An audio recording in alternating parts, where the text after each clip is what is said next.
మరలా చెప్పుదును ఆనందించుడి. దేవునికి మహిమ కలుగును గాక. హల్లెలూయా, హల్లెలూయా. ఎల్లప్పుడూ ఇక్కడ పౌలు గారు చెప్తున్నటువంటి మాట అక్కడ ఫిలిప్పీ సంఘానికి లేఖ రాస్తూ ఈ మాట తెలియచేయడం జరిగింది. ఎల్లప్పుడూ ప్రభువునందు ఆనందించుడి, మరలా చెప్పుదును మీరు ఏం చేయాలట, ఆనందించుడి అని చెప్తూ మొదటి తెస్సలోనికీయులకు రాసినటువంటి పత్రికలో 5వ అధ్యాయంలో కూడా పౌలు గారు అక్కడ ఒక మాట రాయడం జరిగింది. 5వ అధ్యాయం 15వ వచనం. ఎవడును కీడునకు ప్రతి కీడు ఎవరికైనాను చేయకుండా చూసుకొనుడి. మీరు ఒకని ఎడల ఒకడును మనుషులందరి ఎడలను ఎల్లప్పుడూ మేలైన దానిని అనుసరించి నడుచుకొనుడి. ఎల్లప్పుడూ సంతోషముగా ఉండుడి. సరిపోతుంది. ఎల్లప్పుడూ సంతోషంగా ఉండి దేవునికి మహిమ కలుగును గాక. హల్లెలూయా, హల్లెలూయా. ఈ లోకంలో చాలా మంది సంతోషం గురించి, ఆనందం గురించి ఎన్నో విషయాల గురించి ఎన్నో ఆలోచనలు కలిగి చాలా విషయాలు లేకుంటే దూర ప్రదేశాలకు వెళ్ళడం కానివ్వండి, లేకుంటే సైట్ విజిటింగ్స్ కానివ్వండి, కంట్రీలు మారి సంతోషాన్ని వెతుక్కున్నటువంటి రోజులు కూడా జనంలో మనం చూస్తాము. కానీ దేవుడిని కలిగి ఉన్నటువంటి బిడ్డలుగా, ఆయనను తండ్రిగా మన జీవితంలో మనం ఉన్నందుకు మనం ఎంతగానో సంతోషించాలి. దీన్ని బట్టి దేవుడికి మహిమ కలుగును గాక. హల్లెలూయా, హల్లెలూయా. మనం కూడా సంతోషించాలని దేవుడు చెప్తా ఉన్నాడు. ఇక్కడ ఇందాక ఫిలిప్పీలకు రాసినటువంటి పత్రికల్లో మనం చూసాం. ఇదే మాట ఇక్కడ కూడా పౌలు గారు ఇక్కడ రాయడం జరిగింది. ఏమంటున్నాడు ఆయన అంటే, సంతోషించండి, ఆనందించండి అనేటువంటి మాట. పౌలు గారు ఏంటి ఈ మాట ఏంటి, అక్కడ చూసినా అదే మాట చెప్పవయ్యా, ఇక్కడ చూస్తే కూడా ఇదే మాట చెప్పారు.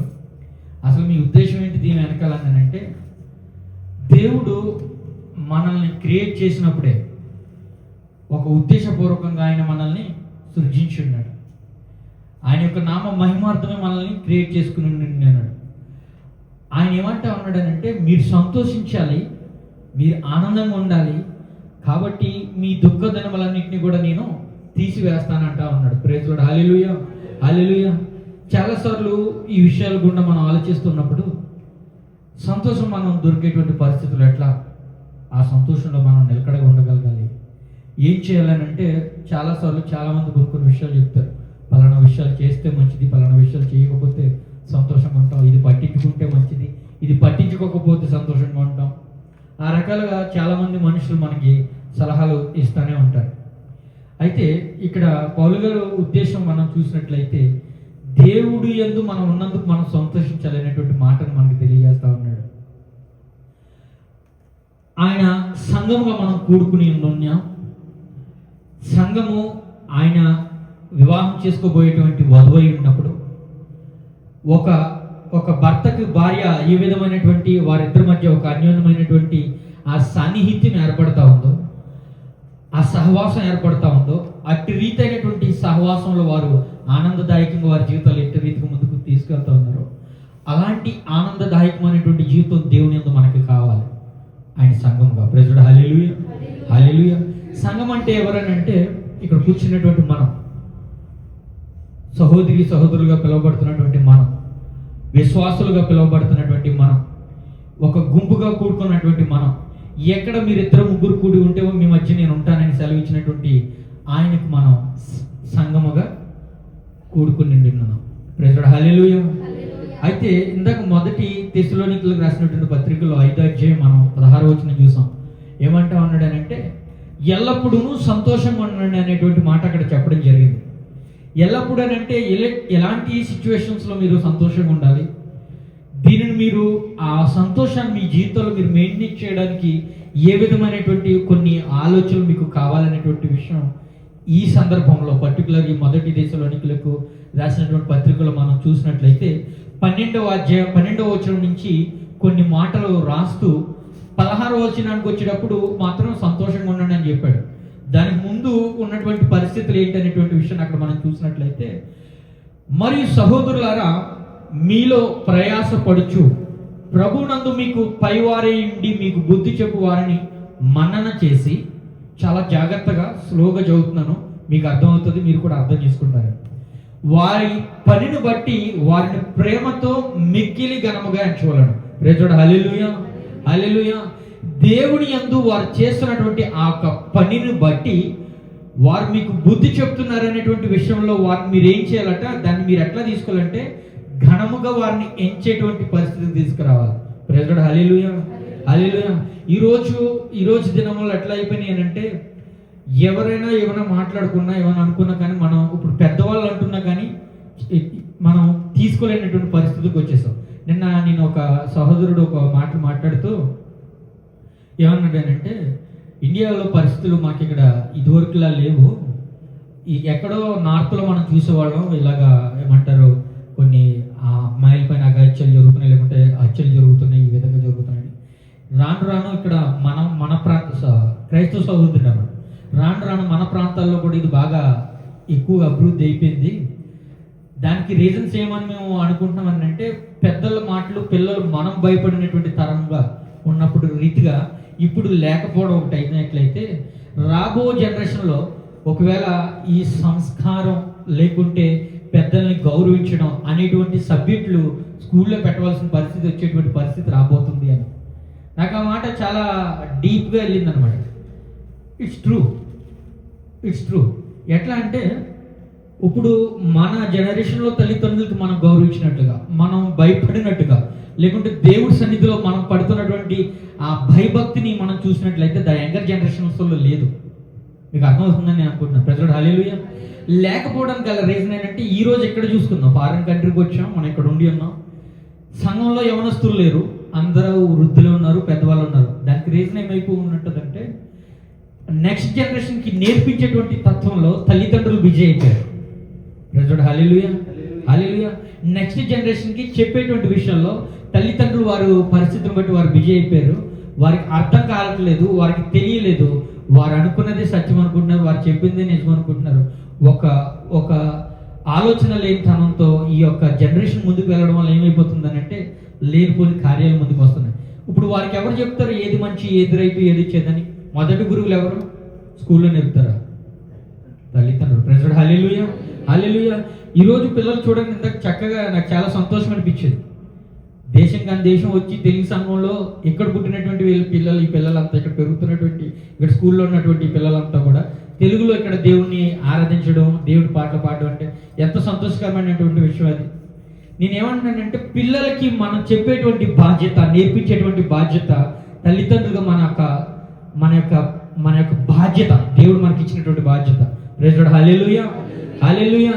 ఇప్పుడు ఇక్కడ వచనంలో చూసుకున్నట్లయితే సంఘంలోనికి వచ్చినటువంటి వారికి, లేకుంటే సంఘంలో ఉన్నటువంటి వారికి దేవుడి యొక్క గర్దింపు చేత వినబడుతున్నటువంటి ఆ మాటలను బట్టి, ఆ నొచ్చుకునేటువంటి మాటలను బట్టి, ఇబ్బందికరంగా ఉన్నటువంటి ఆ మాటలను బట్టి ఇక్కడ చెప్తున్నటువంటి మాట మరొకసారి మనం చూద్దాం.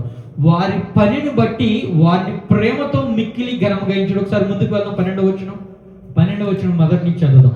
మరియు సహోదరులారా, మీలో ప్రయాసపడుచు ప్రభువునందు మీకు పైవారై ఉండి మీకు బుద్ధి చెప్పు వారిని మన్నన చేసి వారి పనిని బట్టి వారిని ప్రేమతో మిక్కిలి ఘనముగా ఎంచవలను. ఎక్కడైనా సరే, ఎప్పుడైనా సరే సహోదరుల మధ్య, మరి ముఖ్యంగా సహోదరుల మధ్య, వ్యక్తుల మధ్య కొన్ని డిస్ప్యూట్ రావడం జరుగుతుంది. కొన్ని విధాలైనటువంటి మాటలు చెప్పినప్పుడు అంగీకరించలేనటువంటి పరిస్థితులు కొన్ని వస్తున్నాయి, కొన్ని అంగీకరించలేనటువంటి పరిస్థితులు ఏర్పడుతున్నాయి. లేకుంటే చెప్పే వ్యక్తి ఒక టార్గెట్ని పెట్టుకుని మాట్లాడడం, ఇది ఎక్కడికి దారితీస్తుందని అంటే నీకంటే నీ ముందున్నటువంటి వ్యక్తి ఘనముగా ఎంచలేకపోవడం, తగ్గించుకోలేనటువంటి తత్వం. ప్రైజ్ లార్డ్, హల్లెలూయా. ప్రతి వ్యక్తి కూడా నాకంటే, నా పక్కన ఉన్నటువంటి వ్యక్తి నాకంటే ఘనుడు. ఎక్కడ? దేవుని యందు. అది కూడా మీరు ఎట్లా చూడాలని క్లియర్గా రాశారు అక్కడ.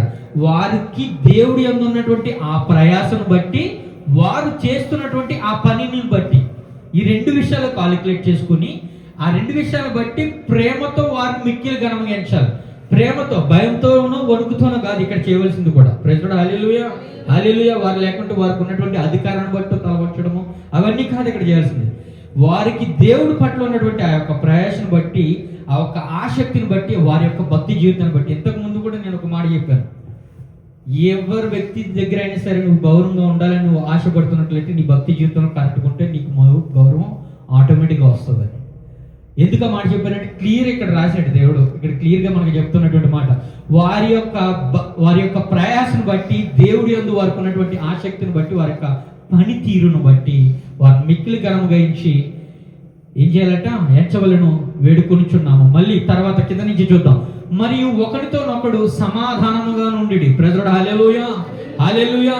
ఎప్పుడైతే మన ముందు ఉన్నటువంటి వ్యక్తి, లేకుంటే మన పక్కన ఉన్నటువంటి వ్యక్తి, మనం మాట్లాడుతున్నటువంటి ఆ వ్యక్తి మనకంటే ఘనుడు అని మనం ఫీల్ అవుతున్నాము దేవుని యందు, నాకంటే భక్తిపరుడు అని నీవు అనుకుంటా ఉన్నావు, ఆ వ్యక్తి చెప్పినటువంటి మాటలు తీసుకోవడానికి, అంగీకరించడానికి ఇష్టపడతా ఉంటాం. ఇక్కడ వచ్చేటువంటి డిస్పోర్ట్లు కాదు, ఇక్కడ వచ్చేటువంటి మనస్వార్థలు కాదు, దేవుడు చెప్తున్నటువంటి రీతి సమాధానం పడడం. ప్రెజరుడు హల్లెలూయా, హల్లెలూయా. అలాగని వింటున్నారు కదా అనేసి ఆ వ్యక్తుల్ని నువ్వు చులకనగా చూస్తున్నావు అనేది కనుక అది మరలా నీకు వచ్చినటువంటి ప్రాబ్లం. నువ్వు దేవుడికి సమాధానం చెప్పుకోవాల్సింది ఖచ్చితంగా. ఏ వ్యక్తిని కూడా తక్కువ చేసి చూడడం అనేటువంటిది సరైనటువంటి పద్ధతి కాదు. ఆ తక్కువ చేసినటువంటి చూపు నీలో ఉందని అంటే తగ్గించుకోలేనటువంటి తత్వం నీలో ఉన్నట్లే. ప్రెజరుడు హల్లెలూయా, హల్లెలూయా. ఇక్కడ క్లియర్గా చాలా మంచి వచనాలు రాయబడి ఉన్నాయి. మరియు ఒకరితోనొకడు సమాధానంగా ఉండు. నెక్స్ట్ చదువు, 16 వరకు చదువుకుందాం, 18 వరకు చదువుకుందాం. సహోదరులారా, మేము మీకు బోధించినది ఏమనగా అక్రమముగా నడుచుకుని వారికి బుద్ధి చెప్పుడి. ఎవరికి బుద్ధి చెప్పాలి? ఎవరికి బుద్ధి చెప్పాలి? మన మాట వింటున్నాడు కాబట్టి ఆయనకి బుద్ధి చెప్పక్కర్లేదు. హలో ప్రెసిడెంట్, ఎవరైతే అక్రమంగా నడుచుకుంటున్నారని నీవు గ్రహించగలిగి ఉన్నావో వారికి బుద్ధి చెప్పాలి. ఎట్లా చెప్పాలి? సహోదరులారా, మేము మీకు బోధించినది ఏమనగా అక్రమముగా నడుచుకున్న వారికి మీరు బుద్ధి చెప్పుడి, ధైర్యము చెడిపోయినటువంటి వారికి మీరు ధైర్యం చెప్పుడి, బలహీనతకు ఊతనీయుడి, అందరి ఎడల దీర్ఘశాంతము గల వాళ్ళై ఉండి. ప్రేదోడ హల్లెలూయా, హల్లెలూయా. ఏమై ఉండాలి? అందరి ఎడల దీర్ఘ శాంతమును వహించాలి. ఒక మాట అనగానే మరలా మనం ఆ వ్యక్తి గురించి మాట్లాడాలన్నా, చేయాలన్నా కూడా దేవుడు చెప్తున్నటువంటి మాట్లాడి, ఇక్కడ నేను ఏదో క్రియేట్ చేసి మేము ముందుకు తీసుకురావట్లేదు. బైబిల్ గ్రంథంలో ఉన్నటువంటి ఈ మాటలు నాకు చాలా చాలా మంచిగా అనిపించింది. రాత్రికాల సమయంలో యాక్చువల్గా నేను బెంజమిన్ నన్ను వాక్యం పంచుకోమని అంటే ఇదే సబ్జెక్ట్లోనే నేను ప్రిపేర్ అయ్యి వచ్చాను. కానీ ఒక 20 మినిట్స్ తగ్గట్టుగా ఆ వాక్యం నేను ప్రిపేర్ అయ్యి రావడం జరిగింది. అక్కడి నుంచి వచ్చిన తర్వాత ఉదయం 6 గంటల వరకు అదే వచ్చిన మీద నేను అక్కడే కూర్చుని ఉన్నాను, చదువుకుంటూనే ఉన్నాను. ఎన్ని విషయాలు దేవుడు ముందుకు తీసుకొచ్చాడంటే నాకు ఆశ్చర్యం అనిపించింది. ఇందాక సహోదరుని కలిసినప్పుడు కూడా నేను చెప్పాను, ఏమనిపించిందంటే నాకు, నేను సంఘంలో విశ్వాసగా ఉన్నప్పుడు నాకు ఉన్నటువంటి పాస్టర్లు కానీ ఇన్ని విషయాలు నాకు చెప్పినట్లయితే ఈ పరిచయం అనేటువంటిది నేను ఎప్పుడో మొదలు పెడుతున్న బ్రదర్ అన్నాను నేను. ఎందుకు ఆ మాట అన్నానంటే నాకు చాలా ఆశ్చర్యం కలిగినటువంటి మాట ఏంటంటే, దేవుడు ఈ సంఘం పట్ల ఉన్నటువంటి ఆ ప్రణాళికను ఆయన నెరవేరుస్తున్నటువంటి రీతి, నా ముందుకు తీసుకొస్తున్నటువంటి ఆ రీతిని చూస్తుంటే నాకు ఆశ్చర్యం అనిపిస్తుంది. నాకు దానిని బట్టి ఆశ్చర్యం అనిపిస్తుంది. ప్రభు, ఎవరి గురించి నీవు ఇంత ప్రయాసపడుతున్నావు? నా ప్రార్థన ఈరోజు అదే ఉంది. నేను ఉదయం సహోదరుతో కూడా అన్నాను, ప్రభు, ఎవరి గురించి నీవు ఇంత ప్రయాసపడుతున్నావు? ఎవరి గురించి నీవు ఇంతలాగా మాట్లాడాలనుకుంటున్నావు సంబంధం? ఎందుకు అనిపించింది అని అంటే, గత కొన్ని వారాలుగా ఈ ప్రిపరేషన్ జరుగుతున్నప్పుడు ఎందుకు అంతలాగా దేవుడు దాన్ని తీసుకువస్తున్నాడు మీ ముందుకని అంటే, సంథింగ్ దేవుడు want to change in your life. Praise Lord, hallelujah, hallelujah. మీ యొక్క ఆధ్యాత్మిక జీవితాన్ని దేవుడు మార్చాలనుకుంటున్నాడు. ఆ యొక్క లేమితనమును భరించినటువంటి వాడిగా నేను ఇక్కడికి వచ్చిన తర్వాత కొన్ని ఇయర్స్ అందరం కూడా ఇంగ్లీష్ సంఘంలోకి మనం వెళ్తానన్నాం. నేను ఏ సంఘంలో కూడా తప్పు నేను చెప్పట్లేదు, కానీ ఇంత లోతైనటువంటి ఆత్మీయ మర్మం నాకు తెలియపరచలేనటువంటి పరిస్థితి, నేను కూడా గుర్తెరగలేనటువంటి పరిస్థితుల్లో మేము ఉండిపోయాం. ఒక టైంలో భయమేసింది, మన విశ్వాస జీవితం ఏమైపోతుంది, ఇలాగే కొనసాగితే మనం రేపొద్దున మన బిడ్డలకి ఏం నేర్పుతాం, మనం కూడా అందరిలాగా భ్రష్టులాగా ఈ లోకంలో కలిసిపోతామేమో అని భయం వేస్తున్నాం. అక్కడి నుంచి పుట్టుకొచ్చింది ఈ సంఘం. ప్రైజ్ లార్డ్, హల్లెలూయా, హల్లెలూయా. ఖచ్చితంగా దేవుడి యొక్క ప్రణాళిక దీంట్లో నెరవేరబోతోంది. దేవుడు ఈరోజు మీతో ఖచ్చితంగా మాట్లాడును గాక. హల్లెలూయా, హల్లెలూయా. సహోదరులారా, మేము మీకు బోధించినది ఏమనగా అక్రమముగా నడుచుకున్న వారికి బుద్ధి చెప్పుడి, ధైర్యము చెడిన వారిని ధైర్యపరచుడి. ఎవరైతే ధైర్యం లేకుండా భయభ్రాంతులై ఉన్నారో ఆ బిడ్డను హక్కు చేర్చుకోండి. వారికి కావాల్సినటువంటి ధైర్యం ఇవ్వండి. ఎందుకో తెలుసా? ధైర్యవంతుడైనటువంటి దేవుడిని నువ్వు గుర్తెరిగి ఉన్నావు. రుచి చూసి గుర్తెరిగి ఉన్నటువంటి వాడు గనుక, రుచి చూసి తెలుసుకున్నటువంటి వారు గనుక అదే ధైర్యమును మీరు ఏమి విని ఉన్నారో, ఏమి కని ఉన్నారో వాటిని మీరు ఖచ్చితంగా మీరు తెలియపరచాలి. ఆ ధైర్యమును మీరు తెలియపరచాలి. బలహీనులకు ఓతనీయుడు, బలహీనులు ఉన్నటువంటి వారికి బలాన్ని చేకూర్చండి. దేవుని యందు బలపరచు, నా బిడ్డలను బలపరిచేటువంటి మాటలు, ఇదిగో అంగీకరించేటువంటి మాటలు, ఇదిగో ఆత్మీయమైనటువంటి మాటలు, ఆశీర్వాదకరమైనటువంటి మాటలు, అలాంటి మాటలు చెప్పి బిడ్డలను దేవుని యందు మనం నడిపించాలి. కానీ ఉన్నటువంటి ఆ యొక్క అధికారాన్ని వింటున్నారు కదా అని బలహీనుల మీద దాన్ని మనం ప్రయోగించడం అనేటువంటిది దేవుడి యొక్క ప్రణాళిక కాదు. హల్లెలూయా, హల్లెలూయా. మరొక మాట మనం చూద్దాం. అందరి ఎడల ఏం కలిగి ఉండాలట?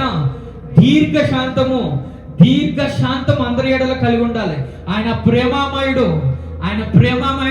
ఆయన నన్ను ప్రేమించున్నాడు, ఆయన నా పట్ల శాంతి కలిగి ఉన్నాడు, నేను దీర్ఘశాంతులుగా వహించాలని ఆయన మనకి క్లియర్గా తెలియజేస్తూ ఉన్నాడు. కోపపడుడు కానీ మీరు పాపం చేయకూడని మాట కూడా రాయబడింది. ఒకవేళ కోపపడినట్లయితే మరలా ఉదయం సాయంత్రం సూర్యాస్తం అయ్యేట్లాగా అది ఏమాల విడిచిపెట్టేయాలి. ప్రజలు హల్లెలూయా, హల్లెలూయా. అది క్యారీ చేసుకుంటూ దేవుని యొక్క సంఘంలోకి వచ్చి కూర్చుని దేవుని ఆరాధిస్తే దేవుడు అంగీకరించడు అన్నమాట. అయితే మనం క్లియర్గా చూద్దాం. మన 18లో వచ్చిన వరకు మనం ముందుకు వెళ్తాం. చాలా విషయాలు మనం డిస్కషన్ చేసుకోవాలి. ఎవడును కీడుకు ప్రతి కీడు ఎవరికైనా చేయకుండా చూచుకొనుడి. మీరు ఒకరి ఎడల ఒకడు మనుషులందరూ ఎల్లప్పుడూ మేలైన దానిని అనుసరించి నడుచుకొనుడి. ఏంటి మేలైనది? ఆయన ఒక వాక్. హల్లెలూయా, హల్లెలూయా. ఇంతకు మించి మేలైనది మన జీవితంలో లేదు. ఇంతకు మించి భవిష్యత్తు మనకి లేదు. ఇది తప్ప వేరే దారి లేదు. ఈ యొక్క మార్గాన్ని, మేలైన దానిని ఎంచుకోనండి. ఎట్లా ఎంచుకోగలుగుతాం? నీకు తెలియదు, నేను చెప్తాను. నాకు తెలియదు, నువ్వు చెప్పు. అందరం కలిసి దేవుడి యొక్క మార్గం నడవడానికి ఇష్టపడాలి. హల్లెలూయా, హల్లెలూయా. నాకు అర్థం కాని విషయంలో ఒక డైనమోలో నేను పోతా ఉన్నానంటే, సహోదరుడా ఇది కాదు పద్ధతి, ఇది. లేకుంటే నువ్వు అదే పరిస్థితులు ఉన్నావంటే నేను కూడా నాకు తెలిసినటువంటి విషయాలు నేను నీకు తెలియజేస్తాను. అందరం కలిసి దేవుడి యొక్క పని చేయాలి. రేపొద్దున అందరం కలిసి ఒక చోట ఉండేటువంటి వ్యక్తులమే, అందరం కలిసినటువంటి దేవుని సంఘమే. నా కోసం ఎంత రక్తం కాచాడు దేవుడు, నీ కోసం అంతే రక్తం కాచాడు. నిన్ను అంతే విలువ పెట్టుకున్నాడు, నన్ను అంతే విలువ పెట్టుకున్నాడు. ఏ మనుషుడు ఎవరికంటే ఎక్కువ ఎవ్వరు కూడా కాదు. నేను అధికారినని అధికారం చాలించడం అనేటువంటిది ఖచ్చితంగా కాదు. కానీ ఎప్పుడైతే నీవు వారిపై అధికారిగా ఉండి ఉన్నావో, మొదటి విషయం నువ్వు నేర్చుకోవాల్సింది, వారికి నీవు సేవకుడు అయి ఉన్నావు. వారికి నీవు సేవ చేయవలసినటువంటి వాడివే ఉన్నావు. వారి పరిస్థితుల్ని అనుసరించి, వారి గురించి ప్రార్థన చేసి, వారి భవిష్యత్తు గురించి ఆలోచించి, దేవుడికి మొరపెట్టి, దేవుడి దగ్గర నుంచి వచ్చినటువంటి ఆ వాక్ ఏదైతే ఉందో వారికి తెలియపరచడం నీ బాధ్యత. ధైర్యం లేనటువంటి వారికి ధైర్యం చేకూర్చడం నీ బాధ్యత. పిరికితనంతో ఉన్నటువంటి వారికి ఇదిగో బలం చేకూర్చేటువంటిది నీ బాధ్యత. అది అధికారం యొక్క లక్షణం. ప్రజలు హల్లెలూయా, హల్లెలూయా. కాబట్టి ఇంకా మనం ముందుకు వెళ్దాం. నెక్స్ట్ 16 వచనం చదువుదాం. ఎల్లప్పుడూ సంతోషంగా ఉన్నాడు. ఇవన్నీ చేయడం వలన ఏం జరుగుతుందట? మీ జీవితంలో సంతోషం వస్తుంది. ఎప్పుడు ఈ రకమైనటువంటి పద్ధతి ఉంటే ఎల్లప్పుడూ సంతోషంగానే ఉంటావు. హల్లెలూయా, హల్లెలూయా. 17వ వచనం ఒకసారి చూద్దాం. 17వ వచనం. ఎడతెగక ప్రార్థన చేయండి. ఇవన్నీ చేస్తూ కూడా మీరు అందరూ ఏం చేయాలట? ఎడతెగక ప్రార్థన చేయాలి. యాక్చువల్ నేను ఏమనుకున్నానంటే, ప్రార్థన గురించి కొన్ని విషయాలు పంచుకుందాం అని అనుకున్నాను ఈరోజు. ఎట్లా అంటే, ప్రార్థన అనగానే చాలా మందికి ఎట్లా ఉంటుంది అంటే, మన యొక్క చిట్కాలు, మన యొక్క అవసరతలు, మన యొక్క ఆలోచనలు, మన యొక్క కోరికలు దేవునికి చెప్పడం, ఒక 2 or 3 4 or 5 minutesలో ఆయనకి మనకు ఉన్నటువంటి బాధ్యతలన్నీ అప్పచెప్పడం, పక్క వెళ్ళిపోవడం. ఇది కాదు. అసలు ప్రార్థన అంటే ఏంటంటే, దేవుడు ఏం కోరుకున్నాడో తెలుసా? ఆయనతో సన్నిహిత్యం కోరుకున్నాడు. ఆదాము సమయంలో ఆయన ఏం చేశాడంటే, నేరుగా వచ్చి మాట్లాడేవాడు. అవునా కదా? నేరుగా వచ్చి మాట్లాడి ఆ పరిస్థితిని కోల్పోయారు. ఒక చేయకూడనటువంటి ఒక తప్పిదం చేయడం వలన ఆ పరిస్థితిని వారు కోల్పోవడం జరిగింది. మోషే దగ్గరికి వచ్చినప్పటికీ దేవుడు మరలా ఆ కనెక్షన్ జరిగింది. మరలా మోషే మాత్రం నేరుగా మాట్లాడేవాడు. నిర్గమకాండంలో ఆ మాట రాయబడి ఉంటుంది. మీరందరూ ఈ కొండ ఎక్కి రండి. లాస్ట్ వీక్ మనం ధ్యానం చేశాం కదా, ఆ 13వ అధ్యాయంలో అనుకుంటా. మీరందరూ ఈ కొండ ఎక్కి రండి, ఈ కొండ ఎక్కి ఈ గొడాల దగ్గర మీరు ఉండండి. మోషే ఒక్కడు మాత్రమే పైకి రావాలంటాడు. మరలా ఎందుకు? ఆయనకు మాత్రమే అంతటి కృప ఎందుకు ఇచ్చాడు? మరి మిగతా వాళ్ళందరూ కూడా దేవుడు చూస్తున్నారు. ఆకాశం తెరవబడడం చూస్తున్నారు. వీళ్ళు ప్రార్థన చేసినప్పుడు ఆకాశం అంతా మూయబడడం కూడా చూస్తున్నారు. కానీ ఆ సహవాసం అన్న సాన్నిహిత్యం దేవుడితో కోరుకున్నటువంటి వ్యక్తి మోషే ఒక్కడే ఉన్నట్టుగా కనబడుతుంది.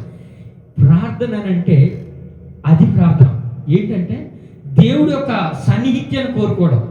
ఇందాక మనం మాట్లాడుకున్నాం కదా, పురుషుడు స్త్రీ, ఒక హస్బెండ్ అండ్ వైఫ్, వారు మాట్లాడుకోవడంలో ఎంత సన్నిహిత్యం ఉండడానికి ఈరోజు రేపు చాలా విషయాలు మనం కూడా చూస్తుంటే, నువ్వు 100 సంపాదించొద్దు, కోట్లు సంపాదించొద్దు, నాతో టైం స్పెండ్ చేయి, నాతో మాట్లాడాలని అంటున్నారు.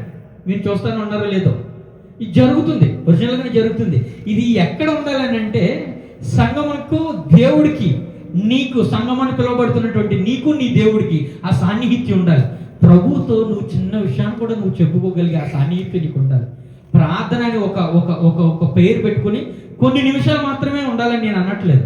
నీ అవసరతలు తెలియచేయడం దేవుడికి ఇంపార్టెంటే, కానీ దానికంటే దేవుడితో నీకు ఉన్నటువంటి ఆ సహవాసం, ఆ సన్నిహిత్యం పెంచుకోవడమే ప్రార్థన. నువ్వు ఎప్పుడైతే ఈ ఇంటిమేషన్లో దేవుడితో నువ్వు కరెక్ట్గా ఉంటావో, ఈ ప్రార్థన ప్రత్యేకించి నువ్వు ఎలుగెత్తి దూపమెత్తి చేయవలసినటువంటి నీ అవసరత నీకు కనపడవు. ఎందుకంటే అవన్నీ ఆయనతో సన్నిహితం చేసినప్పుడు నీకు క్లియర్గా చెప్తాను ఉంటాడు, ఇది చేయాలి, ఇది వద్దు, ఇది చేయొచ్చు, ఇది జరగకూడదు, ఇది జరుగుతుంది, దీని గురించి నువ్వు ప్రయాసపడకు, దీని గురించి నువ్వు ప్రయాసపడదు. ఆ సన్నిహిత్యంలో ఉన్నప్పుడు దేవుడు ఆ విధంగా మాట్లాడుతుంటాడు. మనం వేరే మెసేజ్లోకి వెళ్ళిపోతాము. అయితే మనం 18 వరకు చదువుకున్నాం, నెక్స్ట్ వచ్చినాం.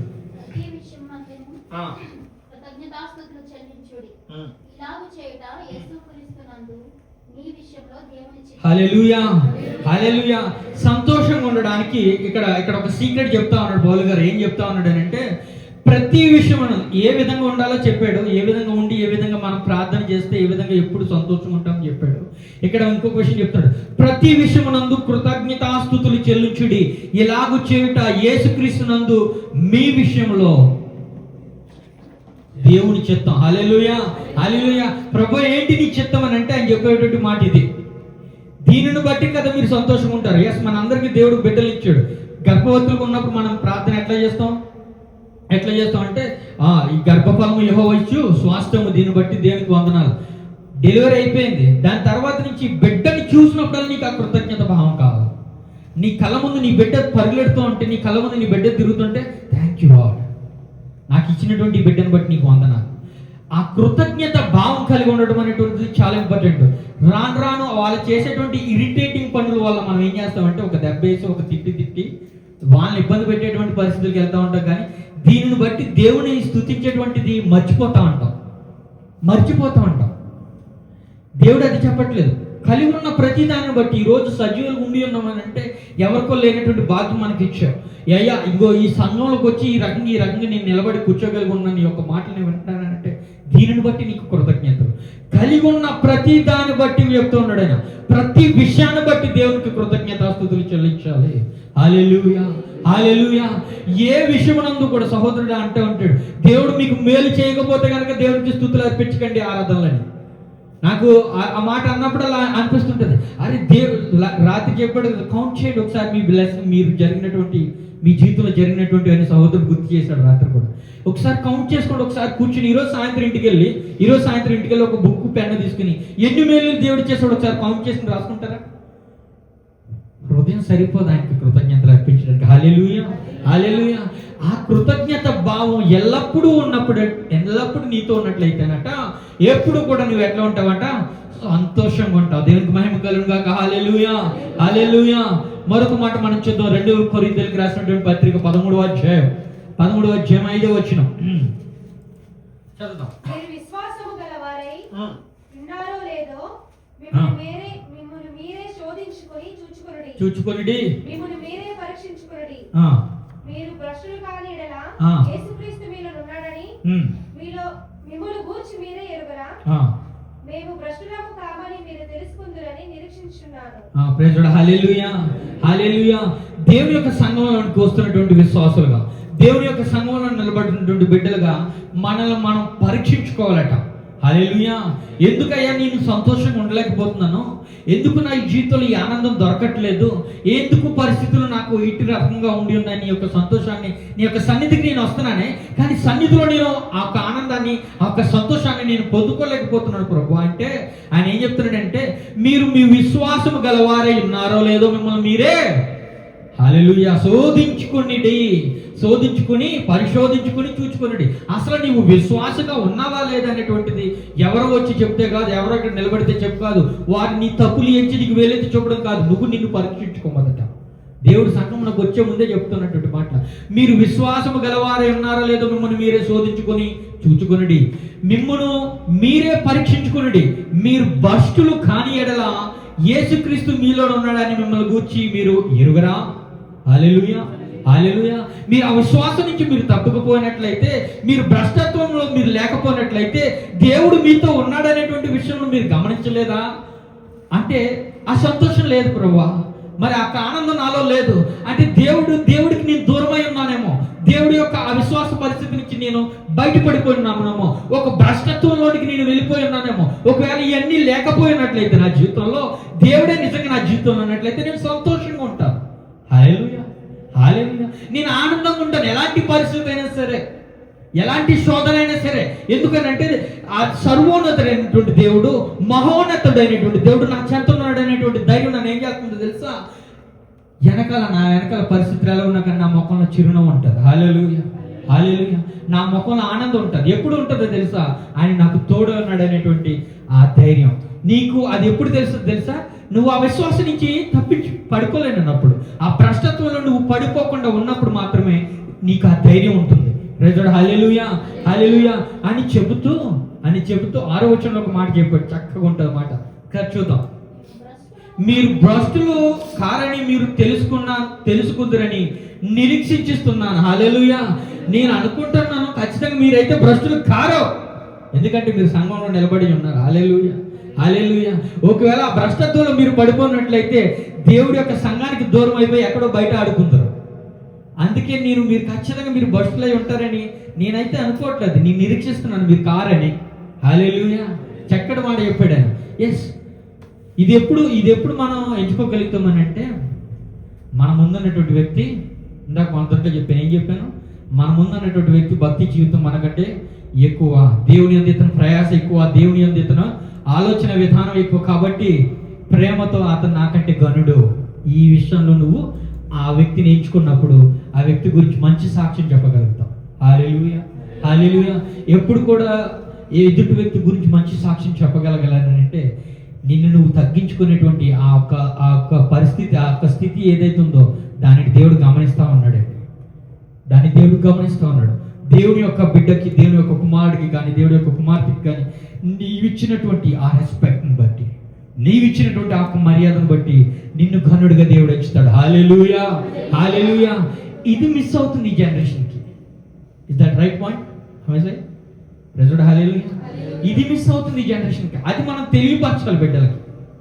అది సంఘంలో ఉన్నటువంటి బిడ్డలకైనా, లేకుంటే నీ తోటి సహోదరులకైనా, లేకుంటే నీ కొలీగ్స్కైనా, లేకుంటే నీ బిడ్డలకి, నీ కడుపును పుట్టినటువంటి నీ బిడ్డలకైనా, ఎవరికైనా సరే ఈ ప్రేమను, ఈ యొక్క విధానాన్ని, ఈ యొక్క సంతోషాన్ని వారికి రుచి చూచేటట్టుగా తెలిసిపరచావు అనుకోండి, వారు దేవుడి సన్నిధిని విడిచే దూరంగా ఉంటారు ఎవరు కూడా. హల్లెలూయా, హల్లెలూయా.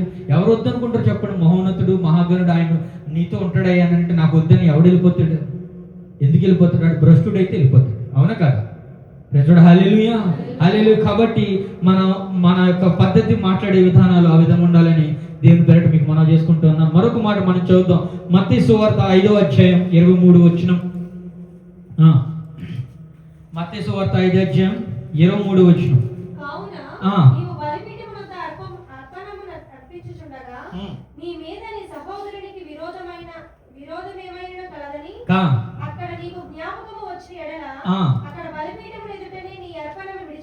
విడిచిపెట్టి మొదట నీ వెళ్ళి నీ సహోదరునితో సమాధాన పడును, అటు తర్వాత వచ్చి అర్పణను అర్పించు. ఎందుకు ఈ మాట దేవుడు చెప్పుకుంటుంటాడు? తెలుసా?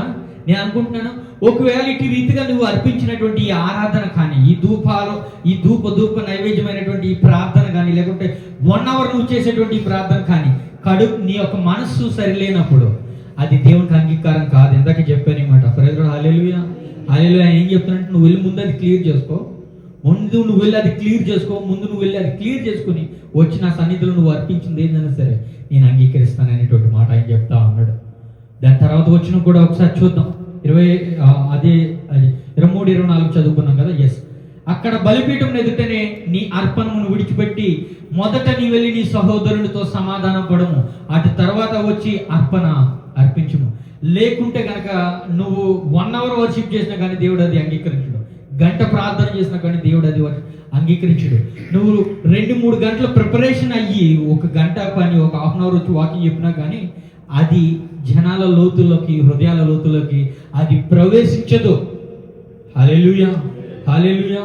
దీనికి కావాల్సినటువంటిది ఏంటో తెలుసా? కల్మషం లేనటువంటి నీ హృదయం. హల్లెలూయా, హల్లెలూయా. ప్రతి విషయాన్ని బట్టి దేవుడికి అప్పచెప్పు. నీకున్నటువంటి దుఃఖ ఆలోచనలు, నిన్ను ఇబ్బంది పెడుతున్నటువంటి ప్రతి ఒక్క పరిస్థితులు కూడా ఈ సమయంలో ప్రభువా ఇదిగో నీ చేతులకు అప్పగించుకుంటున్నాను, ఇది నీ చేతులకు అప్పగించుకుంటున్నాను తండ్రి. నన్ను నీ ప్రణాళిక ఏదైతే ఆ ప్రకారంగా నన్ను నడిపించు. ఈ నలుగురు ముందు నేను సిగ్గు పొందడం నీకు ఇష్టమైతే కనుక అంగీకరించడానికి నేను కూడా సిద్ధమే. ఈ మాట చెప్పే దమ్ము ధైర్యం కావాలి. హల్లెలూయా. ఎప్పుడు ఆశీర్వాదాలు ఈ ప్రభువా, ఎప్పుడు నన్ను ఆటితో నింపు వీటితో నింపు కాదు, నీ చిత్తం ఏదైనా సరే దానికి ఏదైనా సరే నేను తలవచ్చగలను అనేటువంటి ఆ మాట చెప్పినప్పుడు తన కొడుకుని తన కుమార్తెని ఆయన సిగ్గుపరిచేటువంటి దేవుడు కాదు. తలగా నేను ఉంచుతానే తప్ప తోకగా నేను ఉంచునని సెలవిచ్చినటువంటి దేవుడు. అంత గొప్ప దేవుని మనం కలిగి ఉన్నాం. హల్లెలూయా, హల్లెలూయా. మరొక మాట మనం చూద్దాం. సామెతల నుంచి 13వ అధ్యాయం 13వ వచనం నుంచి 13-14 వచనాలు 2 చదువుకున్నాం. సామెతలు. ఆజ్ఞను తిరస్కరించువాడు అందువలన శిక్ష నొందును, ఆజ్ఞ విషయమై భయభక్తులు గలవాడు లాభం పొందును. దేవుడు ఎన్నో ఆజ్ఞలు ఇచ్చి ఉన్నాడు. మనం కూడా లాస్ట్ వీక్ కూడా ఒక ఆజ్ఞ గురించి మనం మాట్లాడుకున్నాం.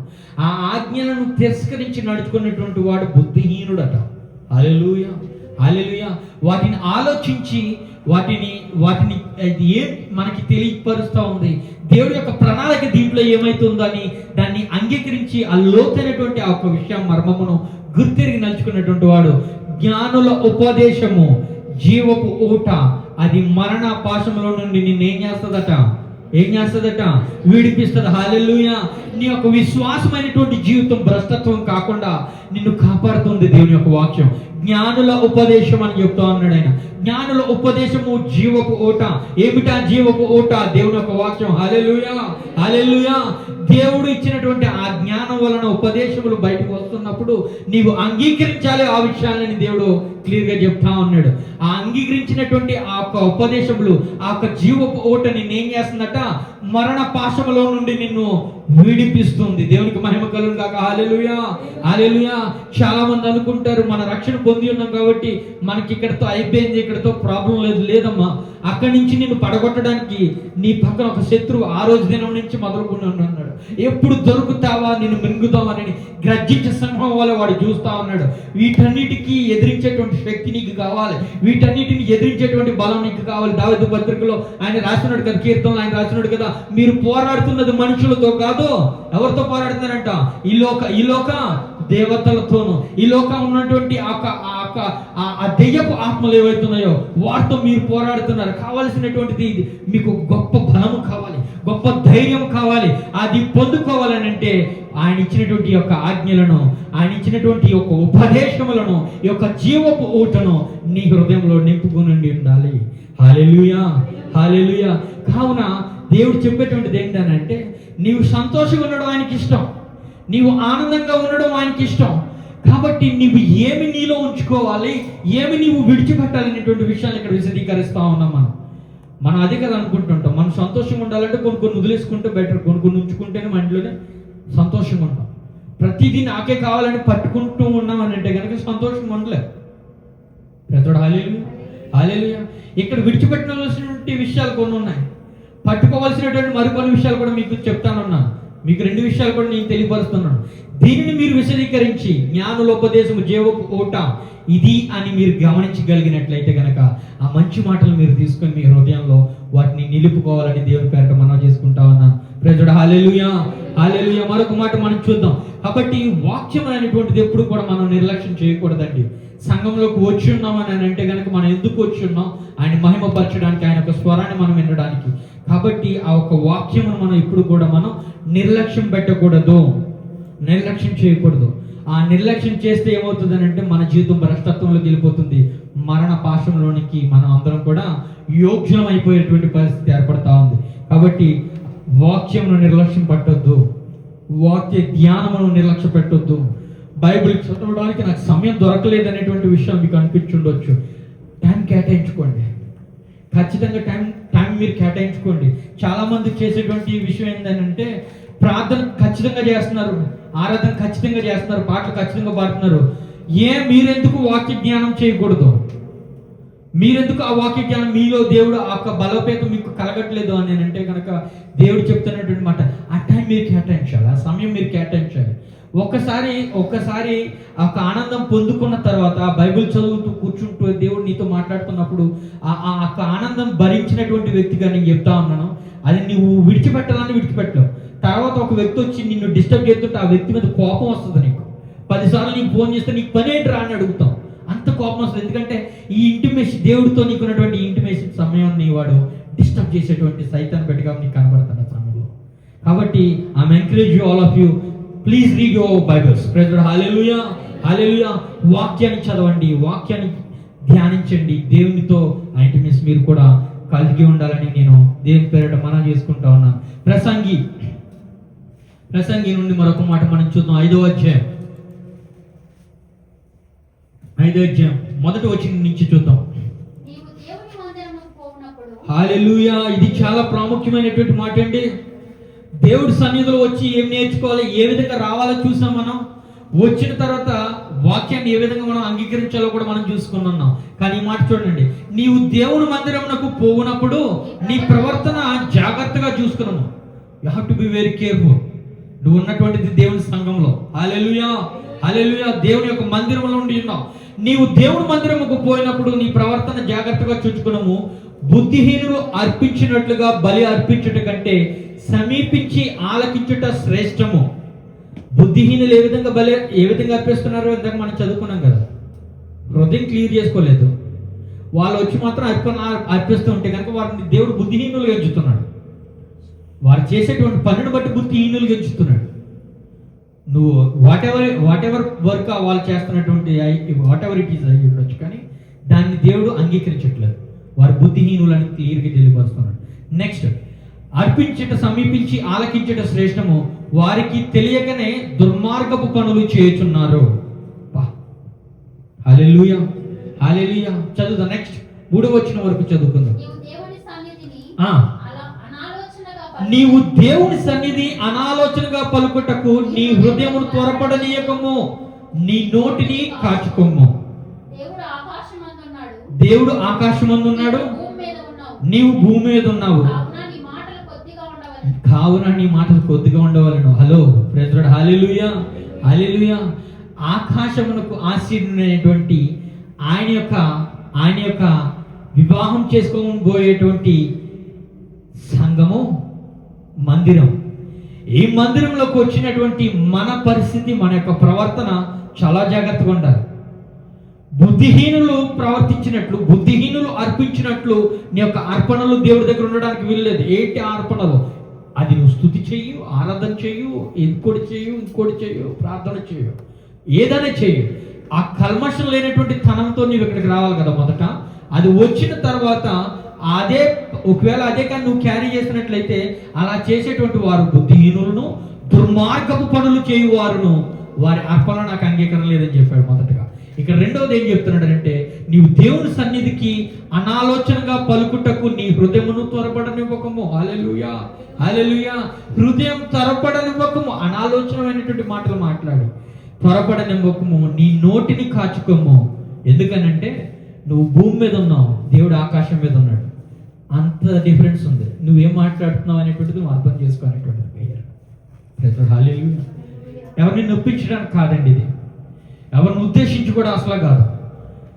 దేవుని యొక్క సంఘం బలపడాలని అంటే, ఒక ఐక్యత మనలో ఉండాలని అంటే, దేవుని యొక్క సంఘముగా ఆయన వివాహం చేసుకోబోయేటువంటి వధువులుగా మనం నిజంగానే నిలబడాలి. ఆ కడవరి దినమున మన అందరం కూడా అంటే కనుక కొన్ని విషయాలు కఠినత్వంగానే ఉంటాయి, హృదయాన్ని నొచ్చుకునేటట్టుగానే ఉంటాయి.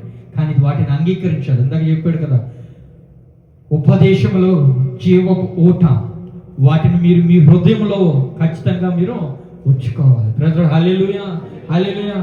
ఒకరిని తగ్గించాలనేటువంటి ఉద్దేశంతో మాట్లాడినట్లయితే గనక తగ్గింపు లేనటువంటి వ్యక్తిగా నేను మిగిలిపోతాను.